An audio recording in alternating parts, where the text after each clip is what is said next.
नमस्कार विद्यार्थी मित्रो, आज आपण इंग्रजी व्याकरणमधील एक महत्त्वाचा घटक चेंज द व्हॉइस हा घटक आपण पाहणार आहोत. तर चेंज द व्हॉइस म्हणजे काय? चेंज द व्हॉइस म्हणजे काय तर प्रयोग बदला. तर यामध्ये दोन प्रकार केले जातात.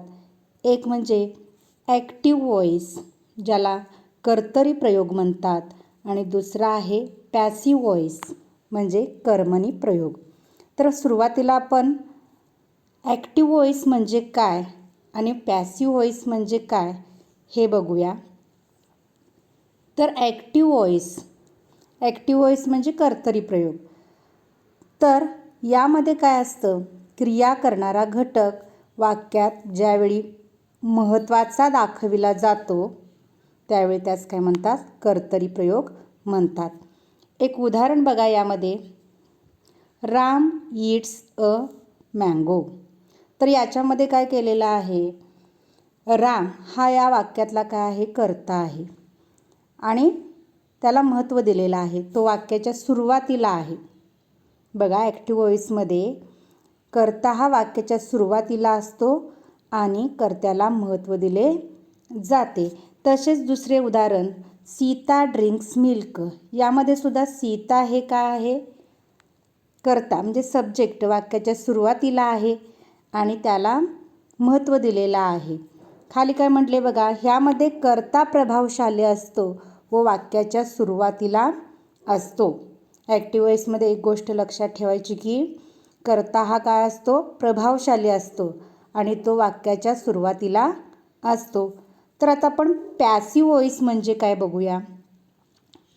तर पॅसिव्ह व्हॉइस म्हणजे ज्याच्यावर क्रिया होते तो घटक वाक्यात महत्त्वाचा दाखविला जातो आणि कर्माला कर्ता केला जातो. आता वरचंच वाक्य काय केलेलं आहे, पॅसिव्ह व्हॉइसमध्ये करून दाखवलेलं आहे बघा. तर यामध्ये अ मँगो हे पहिल्या वाक्यामध्ये काय होतं, कर्म होतं. ते या ठिकाणी काय केलेलं आहे, वाक्याच्या सुरुवातीला घेतलेलं आहे. म्हणजेच कर्माला महत्त्व दिलेलं आहे. वाक्याच्या सुरुवातीला कर्म घेतलेलं आहे.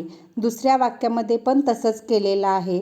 मिल्क जे आहे कर्म ते वाक्याच्या सुरुवातीला घेतलेलं आहे आणि दोन्ही वाक्यामध्ये जर आपण बघितलं तर हा पहिल्या वाक्यातला राम कर्ता आणि दुसऱ्या वाक्यातलं सीता हे काय केलेलं आहे, बायनं शेवटी जोडलेलं आहे. म्हणजे आपल्या लक्षात येईल की यामध्ये पॅसिव्ह व्हॉइसमध्ये कर्म हे महत्त्वाचं असतं. कर्माला कर्ता केला जातो आणि वाक्यातल्या सुरुवातीचा कर्ता आहे तो शेवटी जातो. तर परीक्षेमध्ये आपल्याला ॲक्टिव्ह इंटू पॅसिव्ह व्हॉइस असं विचारलं जाते किंवा चेंज द व्हॉइस म्हणजे प्रयोग बदला. अशा पद्धतीनं परीक्षेमध्ये आपल्याला यावर उदाहरणं दिली जातात. तर पॅसिव्ह व्हॉइस करत असताना जे सर्वसाधारण बदल आपल्याला करावे लागतात ते कोणते बदल करावे लागतात बघा. आपण त्याला नियम म्हणूयात.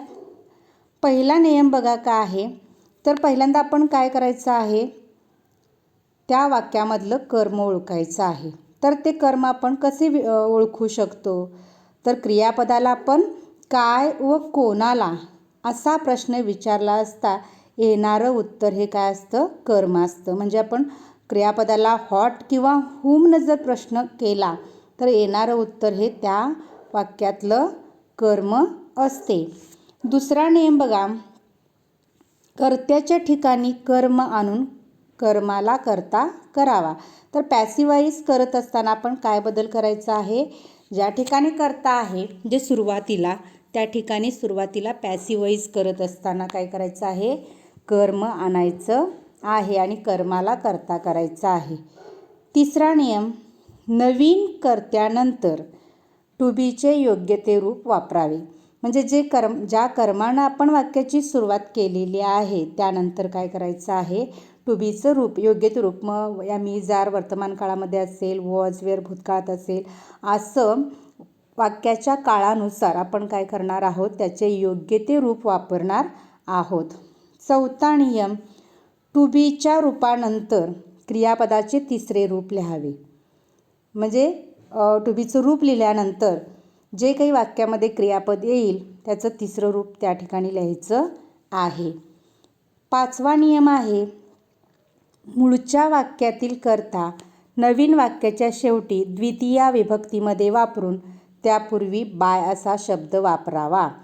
म्हणजे जर समजा कर्ता दिलेल्या वाक्यामध्ये जर कर्ता काय आलेला असेल, सर्वनाम आलेला असेल, तर तो सर्वनाम काय करायचा आहे, पॅसिव्ह वॉइस करत असताना तो शेवटी जातो आणि तो द्वितीया विभक्तीमध्ये जातो. म्हणजे उदाहरणार्थ जर आय असेल तर मी होईल, वी असेल तर अस होईल. अशा पद्धतीनं त्याची द्वितीया विभक्ती लिहायची. किंवा फक्त जर कर्ता सर्वनाम आलेला असेल तर बाकी इतर जर प्रॉपर नाऊन आलेले असतील तर ती आहे तशीच ठेवायची. 6वा नियम, क्रियापद म्हणून फ्रेज वापरलेली असेल त्या फ्रेजमधील शब्दयोगी अव्यय त्या क्रियापदाबरोबर राहते आणि त्या क्रियापदानंतरही वापरतात. म्हणजे काय, तर आता इथं उदाहरण दिलेलं आहे बघा, हरी लाफ्ड ॲट मी. तर या ठिकाणी लाफ्ड ॲट ही काय आलेली आहे, फ्रेजिस आलेली आहे.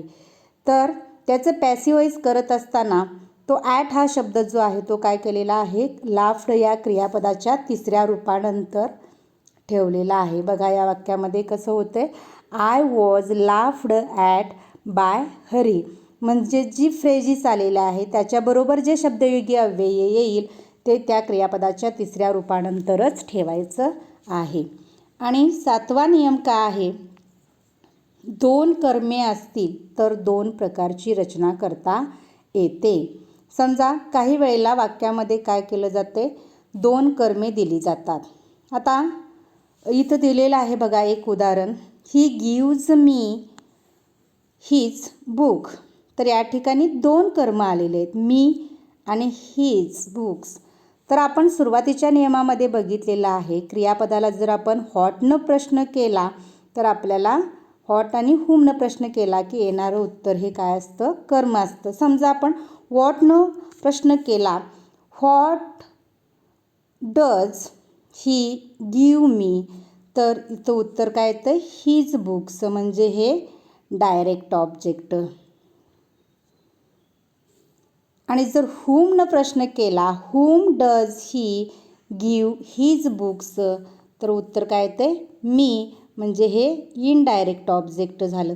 तर अशा प्रकारे काही वेळेला वाक्यामध्ये 2 प्रकारची कर्म येऊ शकतात. त्यावेळेला काय करायचं आहे, दोन्ही कर्मानं आपण वाक्याची सुरुवात करू शकतो. बघा इथं दोन्ही पद्धतीनं उत्तरं दिलेली आहेत.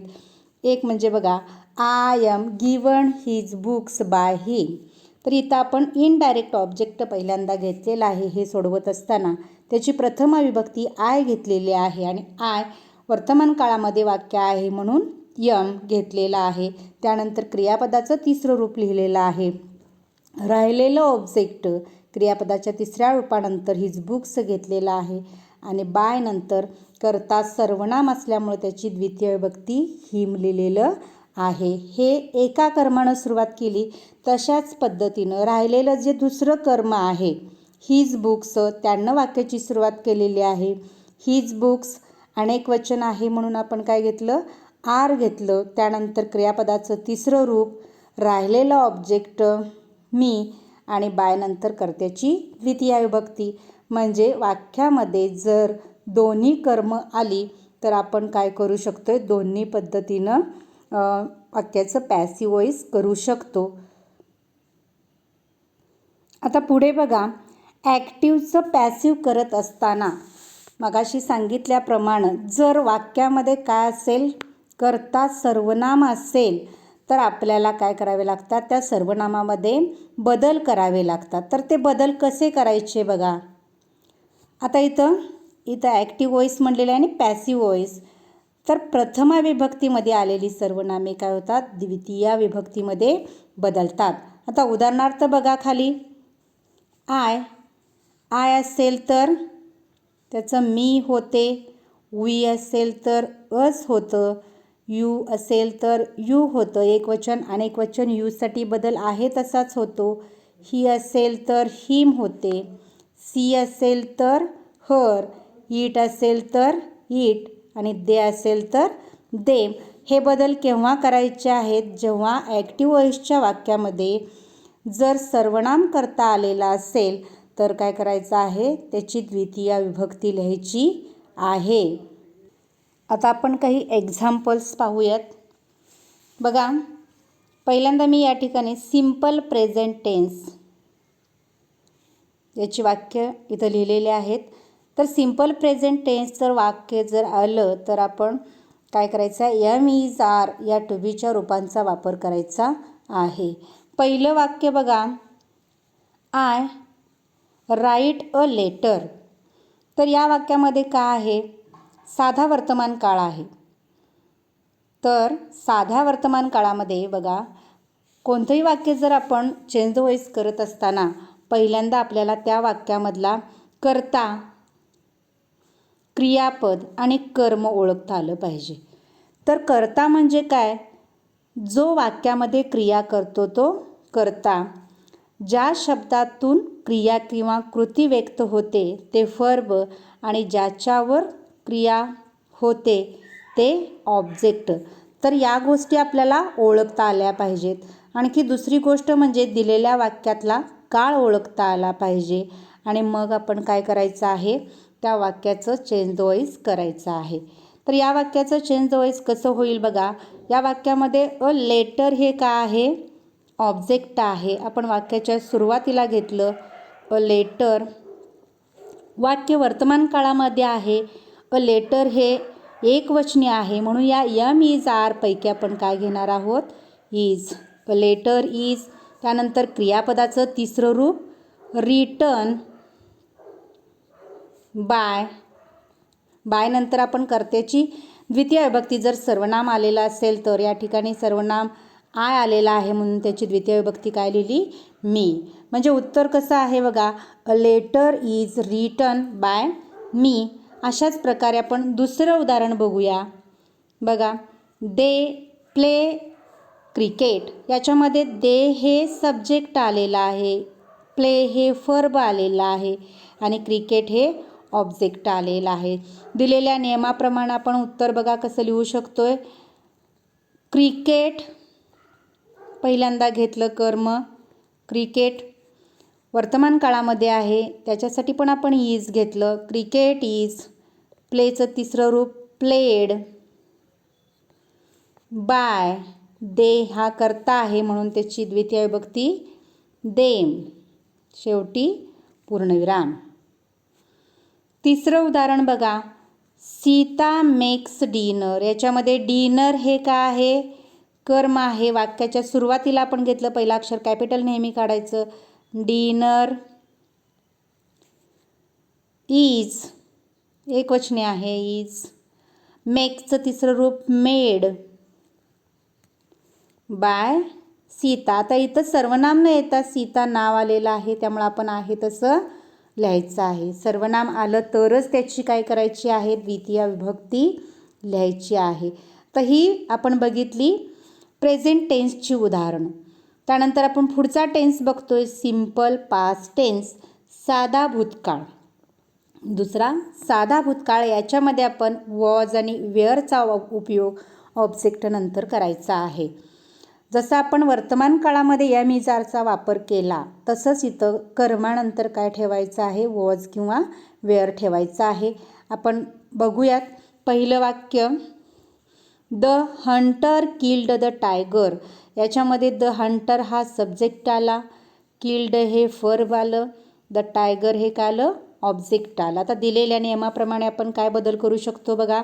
पहिल्यांदा ऑब्जेक्ट घेतलं द टायगर, त्यानंतर भूतकाळ आहे त्यासाठी आपण टायगरसाठी वॉज घ्यायचं आहे, वॉज. किल्ड क्रियापद आहे त्याचं तिसरं रूपसुद्धा किल्डच येतं. The tiger was killed. Subject काय आहे, हंटर, बाय द हंटर. अशा पद्धतीनं काय होईल, त्याचं पॅसिव्ह व्हॉइस होईल. पुढचं उदाहरण बघा, Sita sang a song. Sita हे subject, sang verb, a song object. आता याचं उत्तर आपण कॅपिटल लिहिलं, अ सॉन्ग वॉज. सिंगचं तिसरं रूप संग बाय सीता. शेवटी पूर्णविराम आला. तिसरं उदाहरण त्याचप्रमाणे Ram at a mango. Ram हे काय झालं, कर्ता झाला. एट हे काय झालं, वर्ब, आणि अ मँगो हे ऑब्जेक्ट. आपण मँगोने सुरुवात करूया. A mango was. एटचं तिसरं रूप इटन बाय राम. समजा त्या ठिकाणी मँगोज असतं तर या ठिकाणी काय आलं असतं, वेअर आलं असतं. म्हणजे कर्म जसं असेल त्याच्याप्रमाणे आपण वॉज वेअर काय ते असेल ते घ्यायचं आहे.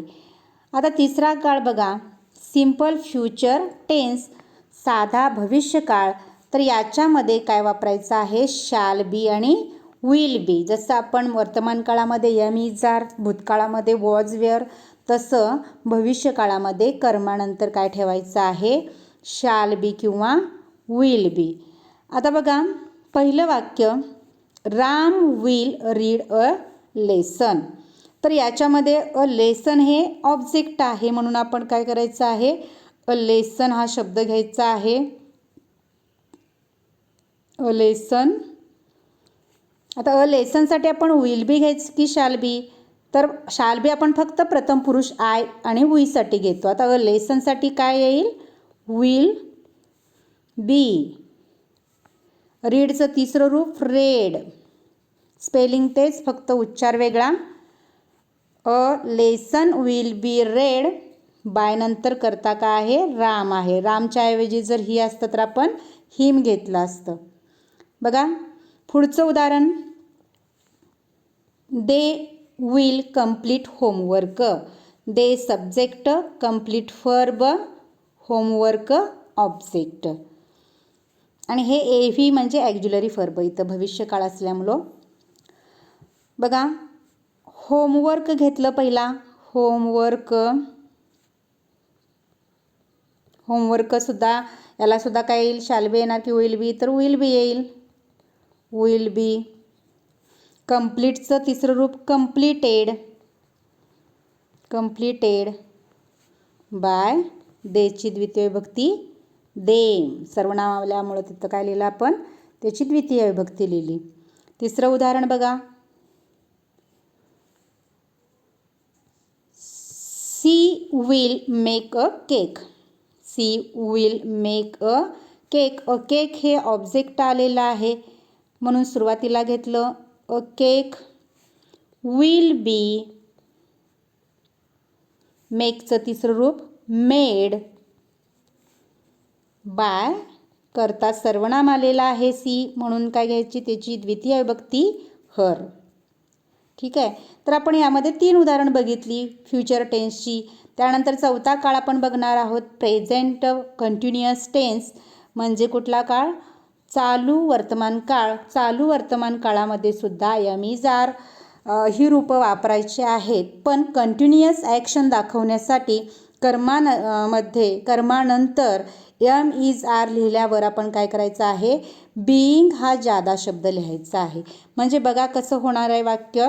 तर या वाक्यामध्ये बघा, दे आर प्लेइंग क्रिकेट असं वाक्य आहे. क्रिकेट हे ऑब्जेक्ट आलेलं आहे. क्रिकेट पहिल्यांदा घेतलं. आता क्रिकेटसाठी एम इज आरपैकी आपण कुठलं घेणार, तर इज. आता इथं कंटिन्युअस आहे म्हणून एक्स्ट्रा शब्द कुठला घालायचा आहे, बीइंग. Cricket is being. बाकी सगळी रचना आहे ती आधीची जी वाक्य आपण बघितली त्या पद्धतीनंच करायचं आहे. इथं तिसरं रूप लिहायचं आहे, प्लेड बाय देम. काही बदल इतर काही करायचं नाही, फक्त एक्स्ट्रा शब्द कुठला, बीइंग हा शब्द वापरायचा आहे. तसंच दुसरं उदाहरण बघा कसं होणार आहे, she is reading a novel. A novel कर्म आहे. नॉवेल पहिल्यांदा घेतला आपण. अ नॉवेल या इज आरपैकी इज येणार. इज जादाचा शब्द कुठला, बीइंग. रीडचं तिसरं रूप रेड बाय, सी करता आलेला आहे म्हणून काय घ्यायचं आहे, हर घ्यायचं आहे. बघा आता पुढचं उदाहरण, teacher is teaching a poem. Teacher हा सब्जेक्ट, टीचिंग वर्ब आणि अ पोयम ऑब्जेक्ट. कसं होणार याचं? अ पोयम इज बीइंग, टीचचं तिसरं रूप टॉट. A poem is being taught by teacher. इथं सर्वनाम नाही आहे, टीचर आले म्हणून टीचर आपण आहे तसं घेतलं. तिसरी रूपं आपल्याला सगळ्या क्रियापदांची पाठ असायला पाहिजे आहेत. बघा आता त्यानंतर पुढचा काळ आहे पास्ट कंटिन्युअस टेन्स. म्हणजे कुठला काळ? चालू भूतकाळ. तर याच्यामध्ये सुद्धा जसं आपण वर्तमान काळासाठी यमीजारचा वापर केला तसं इथं काय करायचं आहे? वॉज वेअर आणि बाकी आहे तसंच करायचं आहे. बघा उदाहरण, mother was cleaning the pot. Mother subject आलेला आहे, क्लिनिंग वर्ब आणि द पॉट हे ऑब्जेक्ट. तर याचं उत्तर बघा मी इथं वर लिहिते. ऑब्जेक्ट द पॉट घेतलं. द पॉट भूतकाळ आहे म्हणून आपण वॉज घेतलं. समजा तिथं पॉट्स असतं तर काय आलं असतं? वेअर आलं असतं. एक वचने असल्यामुळे आपण काय घेतलं? वॉज घेतलं. The pot was. इथं सुद्धा काय करायचं आहे? बीइंग हा शब्द ठेवायचा आहे. Being cleaned. क्लीनचं तिसरं रूप क्लीनड बाय मदर. करता मदर आहे, बायनं काय केलं आपण? मदर हा करता जोडला. पुढचं उदाहरण, the teacher telling some stories. आता बघा टीचर हे सब्जेक्ट आलेलं आहे, टेलिंग वर्ब आणि सम स्टोरीज हे काय आहे? ऑब्जेक्ट. वरती उत्तर याचं पण लिहिते बघा. सम स्टोरीज कर्म घेतलं. सम स्टोरीज नेहमी लक्षात ठेवायचं, पहिलं अक्षर कॅपिटल आलं पाहिजे. Some stories. इथं अनेक वचन आहे म्हणजे आपण वॉज वेअर पैकी काय घेणार? Were. Some stories were being. Tell क्रियापद आहे त्याचं टोल्ड. तिसरं रूप टोल्ड बाय टीचर. करता टीचर आहे म्हणून शेवटी बायनं करता जोडला टीचर. ठीक आहे. आता पुढचा टेन्स बघा, प्रेझेंट परफेक्ट टेन्स. याच्यामध्ये बघा आपल्याला काय घ्यायचं आहे? हॅव बीन आणि हॅज बीन. जसं आपण कंटिन्युअस ॲक्शन दाखवण्यासाठी बीइंग शब्द घेतला तसं परफेक्ट पूर्ण ॲक्शन दाखवण्यासाठी आपण हॅव हॅज नंतर काय करायचं आहे? बीन हा शब्द ठेवायचा आहे. पहिलं वाक्य बघा, she has finished the poem. तर याच्यामध्ये सी हा सब्जेक्ट आला, फिनिश्ड वर्ब आला आणि द पोयम हे काय आलं? ऑब्जेक्ट आलं. पूर्ण वर्तमान काळ आहे. आपण हॅव आणि हॅज हे काय करणार आहोत? कर्मानंतर ठेवणार आहोत. पहिल्यांदा आपण काय घेतलं? द पोयम ऑब्जेक्ट घेतलं. The poem. आता पोयमसाठी हॅव येणार की हॅज येणार? तर हॅज येणार, कारण ही सी इटसाठी आपण हॅज घेतो, बाकी सगळ्या सर्वनामांना हॅव. आणि द पोयमसाठी आपण इट घेतो म्हणून काय घ्यायचं आहे? हॅज घ्यायचं आहे. आणि बीन हा शब्द जादा ठेवायचा आहे. The poem has been. याच्यामध्ये परफेक्ट टेन्समध्ये तिसरं रूप हे क्रियापदाचं दिलेलंच असतं, त्यामुळे फिनिश्ड आहे तसं घेतलं. Finished by she. तिच्यात आपल्याला काय लिहायला लागणार आहे? द्वितीय विभक्ती हर. ठीक आहे.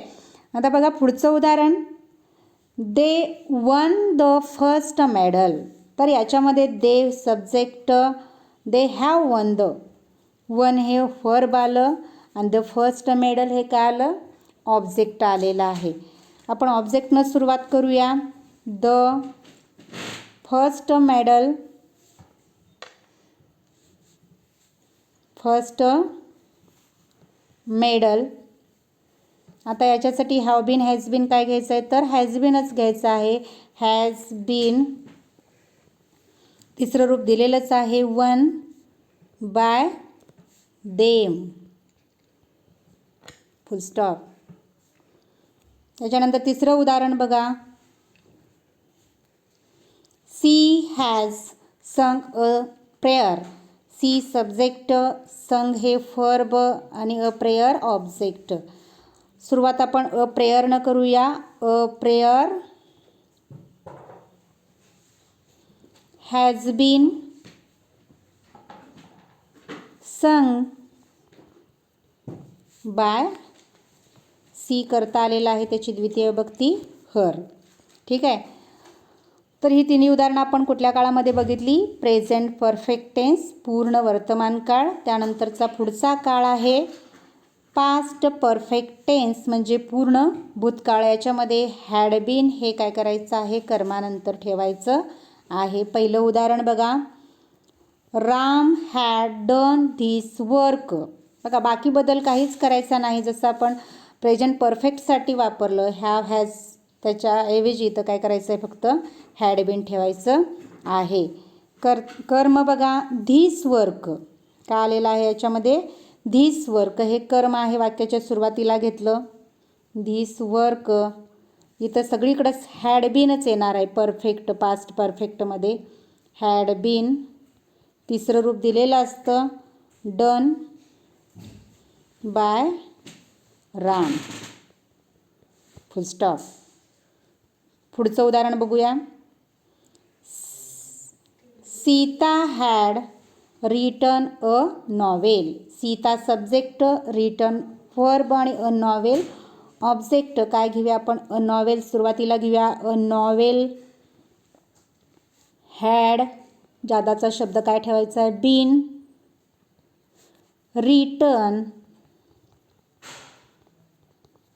बाय सीता. आता सीता नाव आलेलं आहे त्यामुळे आपण आहे तसं ठेवलं. सर्वनाम असतं तर त्याची द्वितीय विभक्ती ठेवली असती. पुढचं उदाहरण बघा, mother had changed his mind. Mother subject आलेला आहे, चेंज्ड वर्ब आणि हिज माइंड काय आलेला आहे? ऑब्जेक्ट. आपण घेऊया हिज माइंड. पहिला अक्षर नेहमी कॅपिटल ठेवायचं आहे. His mind had been changed by mother, full stop. ठीक आहे. पुढचा आता बघा काळ, वर्तमान काळ बघितला आपण, भूतकाळ बघितला. आता फ्युचर परफेक्ट पूर्ण भविष्यकाळ बघूया. तर याच्यामध्ये काय करायचं आहे? जसं आपण वर्तमान काळामध्ये हॅव हॅज बीन घेतलं, भूतकाळामध्ये हॅड बीन घेतलं, तसं इथं शाल हॅव बीन किंवा विल हॅव बीन काय करायचं आहे? Will have been. पहिलं उदाहरण बघूया आपण याच्यामध्ये. Geeta will have completed household work. Geeta subject आहे, कम्प्लिटेड वर्ब आहे आणि हाऊसहोल्ड वर्क हे काय आहे? ऑब्जेक्ट आहे. वाक्याची सुरुवात आपण ऑब्जेक्टनं करूया. Household work. आता इथं आपण काय करायचं आहे?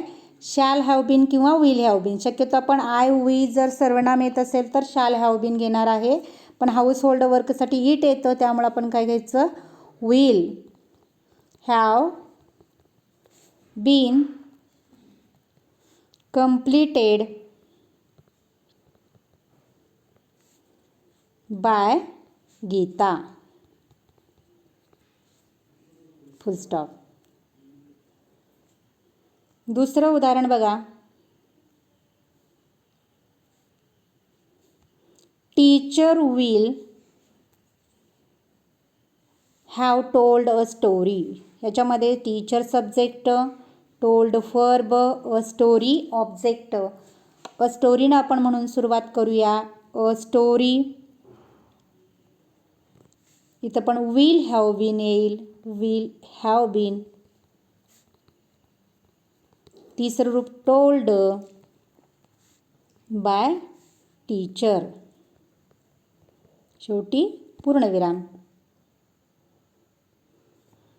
तिसरं उदाहरण, Ramnath will have saved a rupee every day. Ramnath काय आलेला आहे? सब्जेक्ट. सेव्ड वर्ब आणि अ रुपी एव्हरी डे काय आहे? ऑब्जेक्ट. म्हणून आपण काय करूया? ऑब्जेक्टनं सुरुवात करूया. A rupee, a rupee every day, will have been, saved तिसरं रूप आहेच, सेव्ड बाय रामनाथ. इथं जर रामनाथच्या ऐवजी हे असतं तर आपण काय घेतलं असतं, हिम घेतलं असतं. नाव आहे म्हणून आहे तसं ठेवलं. ठीक आहे. तर आता आपण काय केलेलं आहे, जी एकूण 8 काळांमधली काय केलेलं आहे, ॲक्टिव्हचं पॅसिव्ह कसं करायचं ते बघितलेलं आहे. आणि आत्तापर्यंत आपण सोडवलेल्या उदाहरणांमध्ये फक्त काय होतं, वाक्यामध्ये एकच कर्म होतं. त्यावेळेला ते कसं करायचं ते आपण बघितलं. आता जे आपण उदाहरणं बघणार आहोत ती वाक्यामध्ये जर 2 कर्म असतील तर ती वाक्य कशी करायची. आता बघा या ठिकाणी म्हटलेलं आहे बघा, इफ 2 ऑब्जेक्ट्स. बऱ्याचदा काय होतं आणि जास्तीत जास्त 10वीच्या परीक्षेसाठी 2 ऑब्जेक्ट असलेलीच उदाहरणं काय केली जातात, आपल्याला विचारली जातात. तर 2 ऑब्जेक्ट पहिल्यांदा आपण काय करता आलं पाहिजे, वाक्यामधली ओळखता आलं पाहिजे. जे नियम आपण घेतलेत त्याच्यामध्ये तुम्हाला सांगितलं आहे की आपण व्हॉटनं प्रश्न केला की क्रियापदाला जर आपण व्हॉटनं प्रश्न केला की येणारं उत्तर हे डायरेक्ट ऑब्जेक्ट, आणि हुमनं प्रश्न केला की येणारं उत्तर हे इनडायरेक्ट ऑब्जेक्ट. आता बघा पहिलं वाक्य, I tell you a story.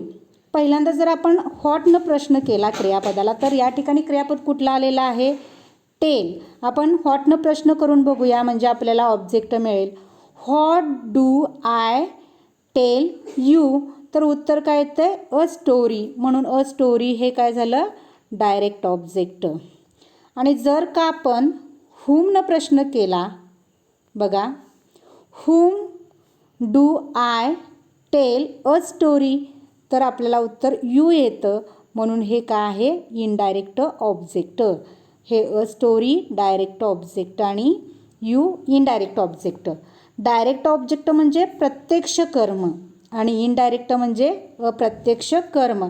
तर मगाशी तुम्हाला नियमात सांगितल्याप्रमाणे जरी दोन्ही कर्म आली तर आपण काही करू शकतो, कुठल्याही एका कर्मानं काय करायची, वाक्याची सुरुवात करायची आणि राहिलेलं जे कर्म आहे ते क्रियापदाच्या तिसऱ्या रूपानंतर ठेवायचं. बाकी रचना आहे तशीच. पहिलं वाक्य आपण बघूया. आय हा सब्जेक्ट झाला, टेल वर्ब, यू हे इनडायरेक्ट ऑब्जेक्ट आणि अ स्टोरी हे काय आहे, डायरेक्ट ऑब्जेक्ट. पहिल्यांदा आपण डायरेक्ट ऑब्जेक्टनं काय करूया, वाक्याची सुरुवात करूया. तर अ स्टोरी हे डायरेक्ट ऑब्जेक्ट आलेलं आहे. अ स्टोरी पहिल्यांदा घेतलं, अ स्टोरी. आता यामध्ये सुद्धा आपल्याला पहिल्यांदा काळ ओळखता आला पाहिजे. I tell you a story, ह्याच्यामध्ये काळ कुठला आहे, वर्तमान काळ आहे, साधा वर्तमान काळ. म्हणून काय करणार आहोत, कर्मानंतर टू बीचं रूप वापरणार आहोत एम इज आर पैकी. तर अ स्टोरीसाठी काय येणार मग, वर्तमान काळातलं इज.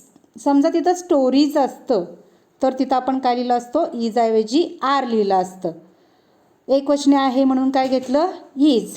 A story is. आता इथं काय करायचं आहे, क्रियापद त्याचं तिसरं रूप टेल आहे, त्याचं तिसरं रूप टोल्ड. काय येणार, टोल्ड.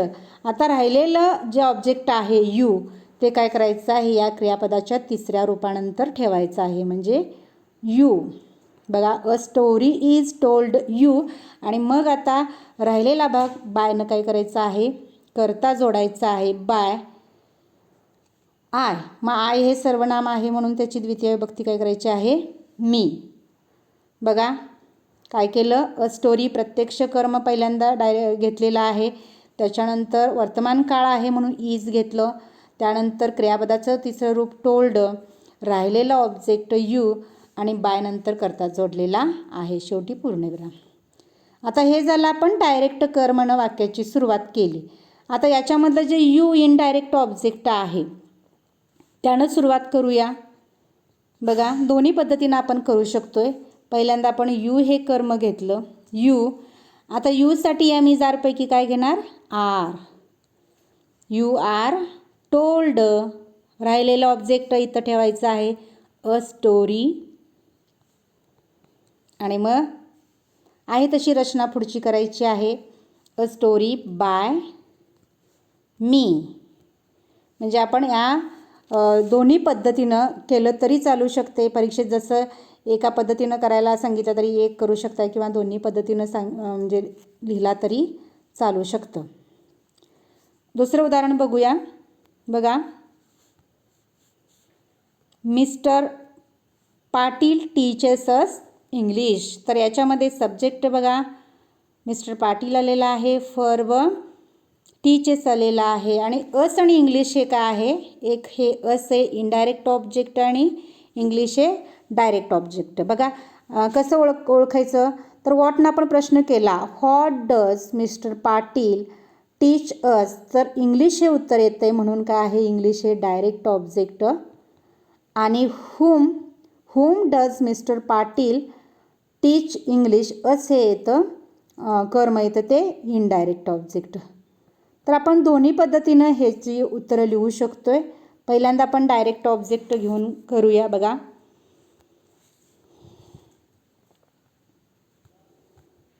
इंग्लिश हे कर्म पहिल्यांदा घेऊया. इंग्लिश डायरेक्ट ऑब्जेक्ट घेतला आपण, इंग्लिश. आता हे वाक्य पण काय आहे, साध्या वर्तमान काळामध्ये आहे. मिस्टर पाटील टीचर्स इंग्लिश, त्यामुळे एम-इज-आर-पैकी आपण घेणार आहे रूप. इंग्लिशसाठी इज येईल, इज. टीचचं तिसरं रूप टॉट. राहिलेलं ऑब्जेक्ट कुठलं आलं, अस, तिथं पुढं ठेवायचं आहे. टॉट अस बाय नंतर करता मिस्टर पाटील, शेवटी पूर्णविराम. हे घेतलं आपण डायरेक्ट ऑब्जेक्टने इथं सुरुवात केलेली आहे. आता इनडायरेक्ट ऑब्जेक्टनं बघूया. अस हे इनडायरेक्ट ऑब्जेक्ट आहे. शक्यतो बऱ्याचदा हे इनडायरेक्ट ऑब्जेक्ट आहे ते काय केलेलं असतं, द्वितीय विभक्तीमध्ये दिलेलं असतं आणि आपण त्याचं पॅसिव्ह करत असताना काय करायची, त्याची प्रथमा विभक्ती घ्यायची.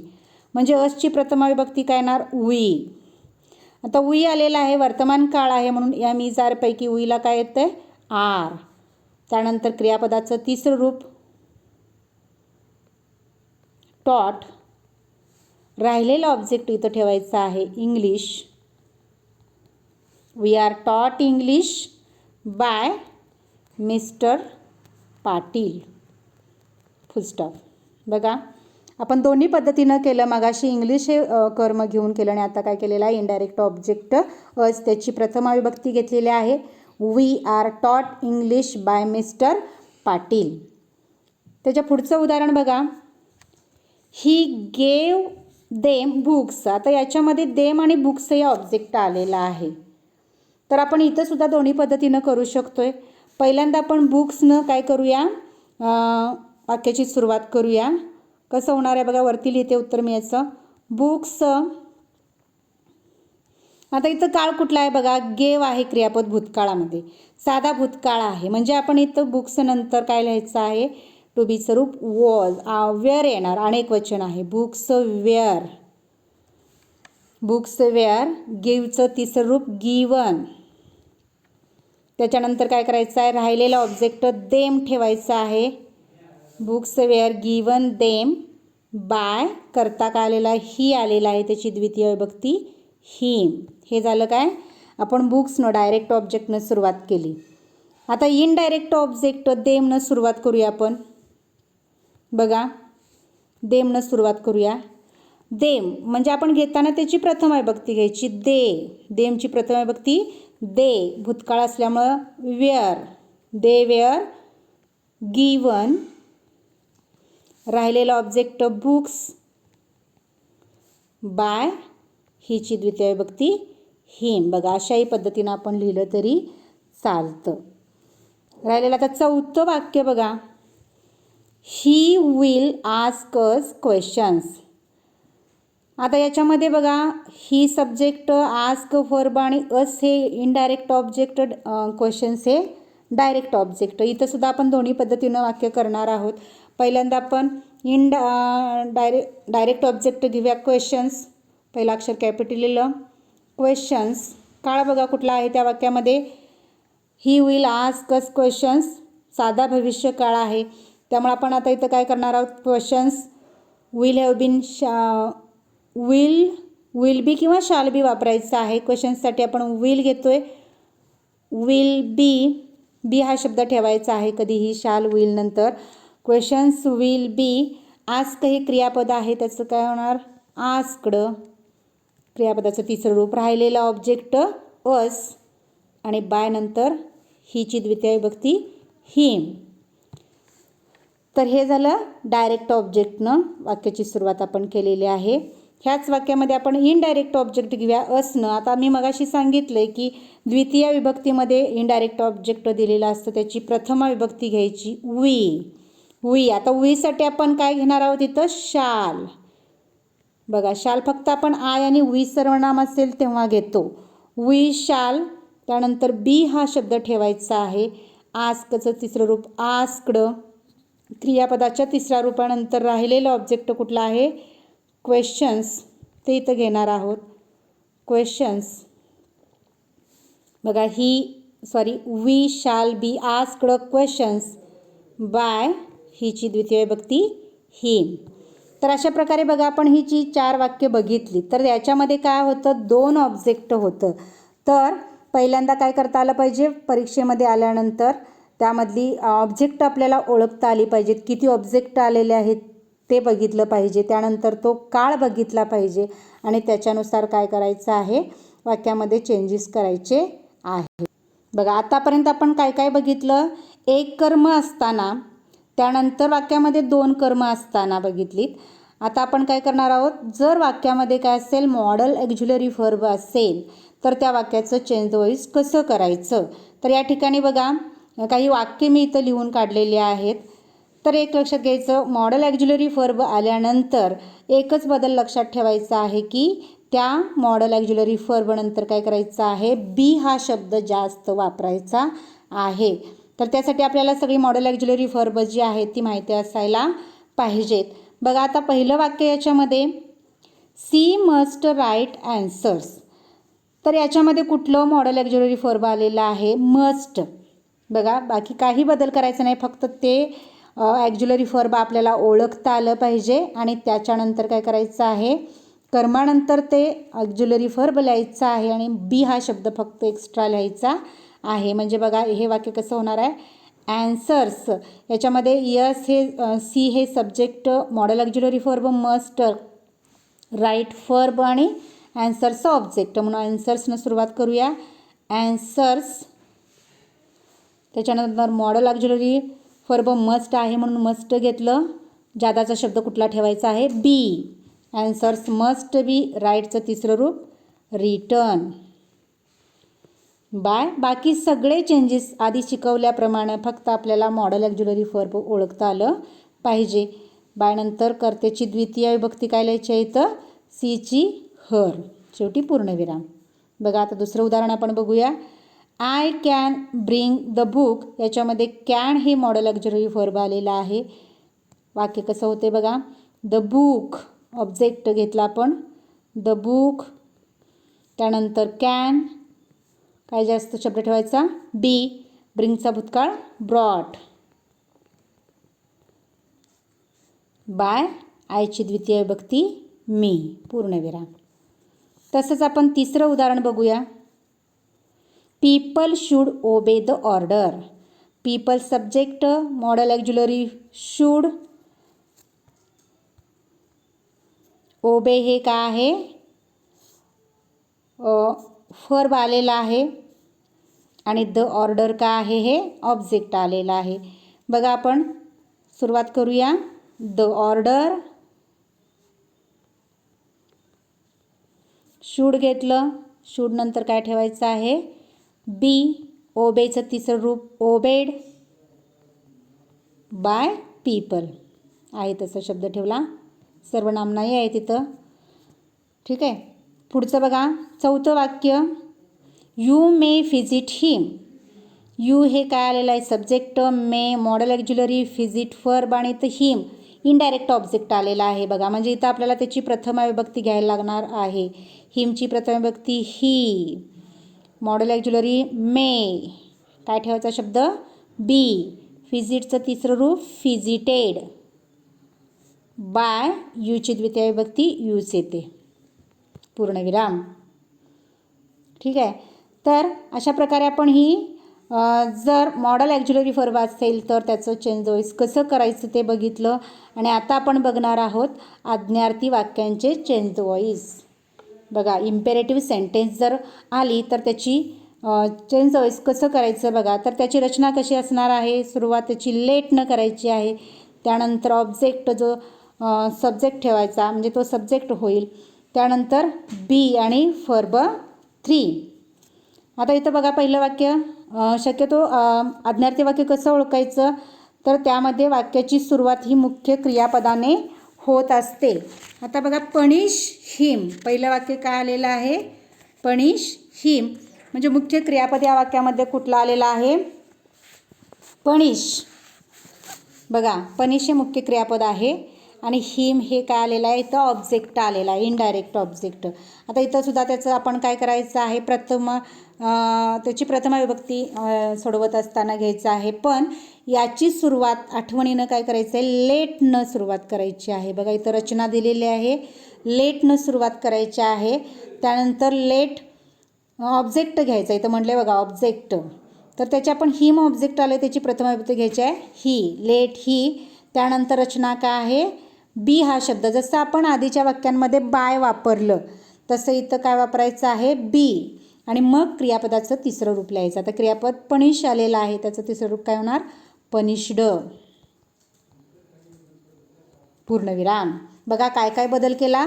लेट न सुरुवात केली. त्यानंतर कर्म लिहिलं. त्यानंतर बी शब्द आणि बी नंतर क्रियापदाचं तिसरं रूप. पुढचं उदाहरण बघा. फिनिश दिस लेसन. फिनिश दिस लेसन. तर फिनिश हे मुख्य क्रियापद आलेलं आहे आणि दिस लेसन हे काय आलेलं आहे. ऑब्जेक्ट आलेला आहे. म्हणजे कसं होणार सुरुवात. बघा इथं पहिल्यांदा सुरुवात कशी झाली पाहिजे. Let this lesson be finished. पूर्णविराम. पुढचं उदाहरण बघा. Open the doer. ओपन हे मुख्य क्रियापद आलेलं आहे. द डुअर हे काय आलेलं आहे. ऑब्जेक्ट. याची सुरुवात कशी होणार बघा. Let the doer B opened. आणि शेवटी पूर्णविराम. आणि शेवटचं यामधलं वाक्य आहे. Complete your homework. कंप्लीट हे वर्ब आलेलं आहे आणि युअर होमवर्क हे काय आलेलं आहे. ऑब्जेक्ट आलेलं आहे. याचं उत्तर मी वर लिहिते बघा. लेटनं सुरुवात केली. लेट युअर होमवर्क ऑब्जेक्ट घेतलं. होमवर्क. त्याच्यानंतर काय ठेवायचं आहे. बी शब्द ठेवायचा आहे आणि कंप्लीटचं तिसरं रूप काय येणार आहे. कंप्लीटेड. आणि शेवटी पूर्णविराम. तर अशा प्रकारे आपण बघा काय काय बघितलं. आता 4 प्रकारचं चेंज द वॉइस आपण बघितलेलं आहे. रेग्युलर 1 कर्म असताना उदाहरणं बघितली. त्यानंतर वाक्यामध्ये 2 कर्म असतील तर त्याचं चेंज द वॉइस कसं करायचं ते बघितलं. त्यानंतर मॉडल ॲक्झिलरी वर्ब जर वाक्यामध्ये आलं तर त्याचं चेंज द वॉइस कसं करायचं आणि आज्ञार्थी वाक्य असेल तर त्याचं चेंज द वॉइस कसं करायचं हे आपण बघितलेलं आहे. तर आता मी काही उदाहरणं तुम्हाला सोडवायला इथं देणार आहे. बघा इथं काही उदाहरणं तुम्ही सोडवायची आहेत. एक्झाम्पल्स मी फक्त वाचते या ठिकाणी. He had done this work. दुसरं उदाहरण आहे. They narrated the whole story. तिसरं द हंटर सॉ हिम. चौथं आहे a woman spoke these words. 5 you should help them. 6 he gave me a bad treatment. 7 she has given me notebooks. 8 the government forced him. 9 आहे they had educated many students. आणि 10 आहे read the lesson. तर या 10 वाक्यांमध्ये काय केलेलं आहे. आतापर्यंत जे आपण वेगवेगळ्या प्रकारची उदाहरणं पाहिली ती मिक्स उदाहरणे आहेत. ते तुम्ही सोडवण्याचा प्रयत्न करायचा आहे. धन्यवाद.